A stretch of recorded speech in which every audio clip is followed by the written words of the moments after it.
చిలికి చిలికి గాలివానగా మారి ఓ ప్రపంచ యుద్ధమే దారితీస్తుందేమో తెలియదు, లేదా ప్రపంచం మొత్తం కలిసి తీవ్రవాదులందరినీ ఒకేసారి తుడిచిపెట్టే కార్యక్రమం ప్రారంభమవుతుందేమో తెలియదు.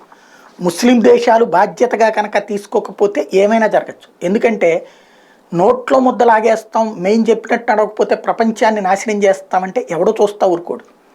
హౌతీ తీవ్రవాదులు చేస్తుంది ఏంటి? ఇజ్రాయెల్ మీద దాడులు చేస్తున్నారు. వాస్తవంగా యెమెన్ నుంచి వాళ్ళు దాడులు చేయడమే తప్పు. సరే, వాళ్ళు కొట్టుకు చేస్తున్నారు, మాకెందుకులే అని ప్రపంచం వదిలేసింది.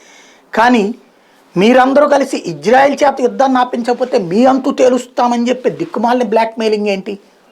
ప్రపంచమంతా కలిసి ఇజ్రాయెల్తో చెప్పి దాన్ని ఆపించాలట, లేకపోతే విధ్వంసం సృష్టిస్తారట.